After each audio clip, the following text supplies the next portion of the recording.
Mr. Dida, bonjour. My name is Shani. I come from France and here with some Muslim friends from Aberdeen.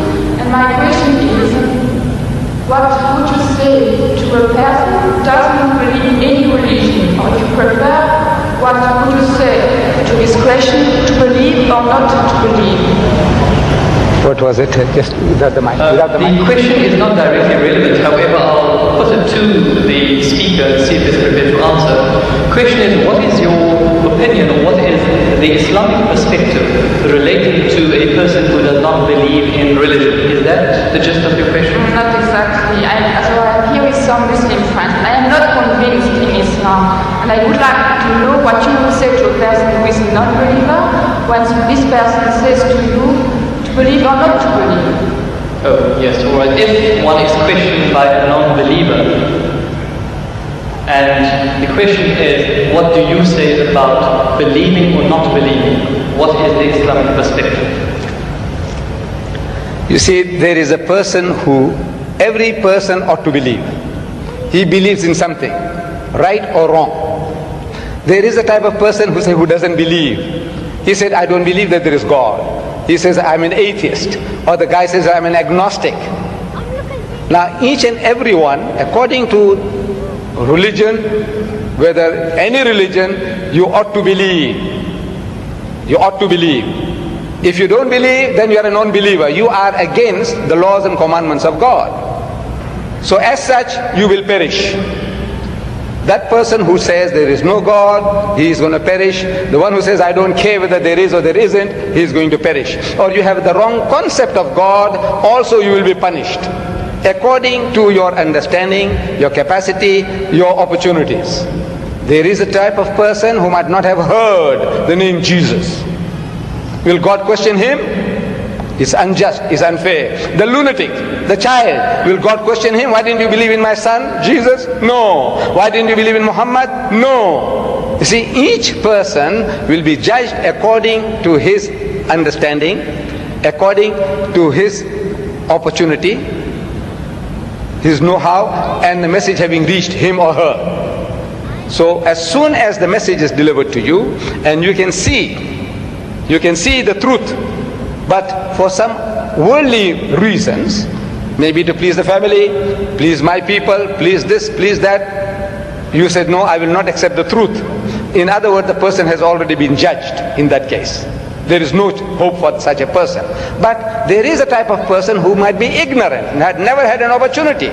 Like the South Sea Islander. Let's say he never heard about Jesus, he didn't hear about Muhammad, he didn't hear about anything. But he was leading a life according to his norm, according to his standards. God will judge him according to his standards, not according to the Bible, not according to the Quran.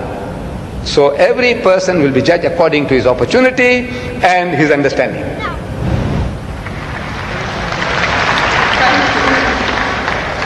Ladies and gentlemen, we unfortunately have just about a minute left of question time.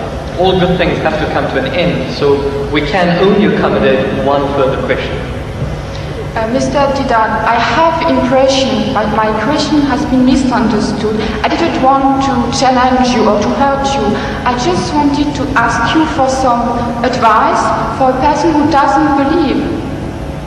I just wanted also to ask you for advice because I am not a believer. I would want to believe in Islam, but I just want some advice. Yes,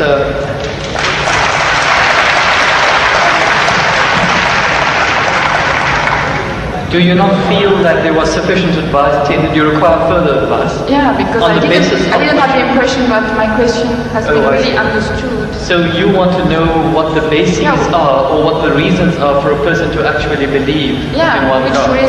Which advice would you give to a person who is a non-believer? See, number one, we have to realize that there is a necessity for belief. If you don't believe, you can't move an inch. You can't bat an eyelid. We believe. The very fact that you believe that if you come there, stand before the mic, and when you utter the words will reach me. If you didn't believe, you wouldn't have taken that step. If you didn't believe that you will be visiting this hall and listening to a lecture, you wouldn't have come. So belief is fundamental, is basic to any move that you make. Now, without belief in what? That there is a creator, Number one, that somebody made this machine. Man, woman, he made it. And that this machine is not given without instructions. Every machine carries with it instructions. Never mind how simple that mechanism is, you get instructions. Your washing machine, your hair dryer, your motor car, anything, everything, you need a book of instructions. This most complicated mechanism, the human being, created and left without instructions? Who says no, he has to be given instructions. And God Almighty, we believe that there is a creator, and this creator through his messengers, one of us, he has been conveying those messages to us, directions, instructions to us. Whether those instructions remain in the pristine purity or not, that is something that is now debatable. But the instructions were given, and it is through those instructions alone can man find ethics, can man find morality. Without these instructions, there is no ethics and there is no morality. Man, being an animal by nature, he will behave like animals. It's only because you believe that there is a creator, and this creator said that thou shalt not marry your mother, you will not marry your sister, you will not marry your daughter. We say we believe, we believe, we believe. You say no, I don't believe, then the person is nothing better than the animal. See, the dogs and pigs, the way they behave, he said, well, I behave just the same because I'm an animal also. So you have to believe. But now what are you going to believe? Where is the source of that belief? Instructions which is not contaminated, which is not spoiled. In the origin we say all prophets of God, all messengers of God were divinely ordained. But the messages, because they were not preserved, God sent messengers after messengers. Messengers after messengers. This is His way to rectify His creation. And in that system of sending messengers to mankind, Muhammad was the last, the culminating point in that messengership. And he left with us this book. And if you read this book with an unprejudiced mind, if you haven't got one, I can present one to you if you haven't got it. This is an English translation of that book, the Quran, with an index. Anything that you want to know about God. Open G, God, more than 140 different references. That you say, I can't believe in God. So He reasons with you. This God of the Quran doesn't say, I'll fix you up and I'll twist your nose and I'll put you pull out. No. He says, Awalam yara allazina kafaru. He said, how can you not believe in God? He says, Kaifa takfuruna billah. So how can you not believe in Allah? Wa kuntum amwatan. Seeing that you were non-existent, you were dead, and He brought you into being. Thumma yumitukum, and will cause you to die. Thumma yuhyikum, and will bring you back to life again. Thumma ilayhi turja'un, and to Him will be your return. So if you start reasoning, and you see how true the statements are, that you were non-existent. You, I, everybody, non-existent. The men of science will tell you that this earth was a molten mass. Billions of years, there was nothing on this earth, no life.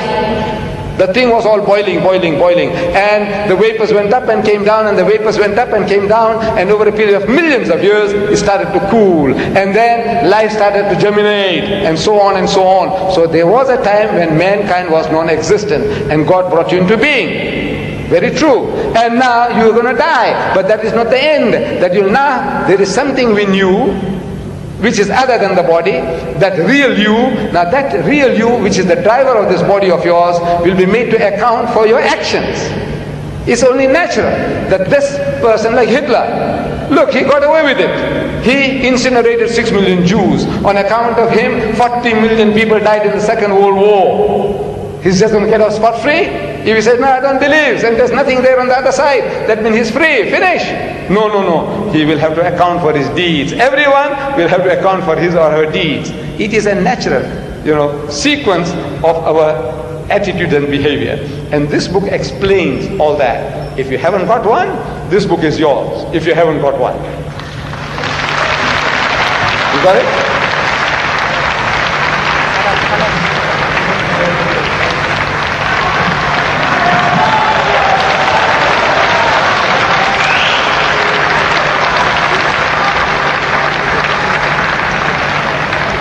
Ladies and gentlemen, unfortunately, all good things have to come to an end. Where at the end of our time span, we cannot accommodate any further questions.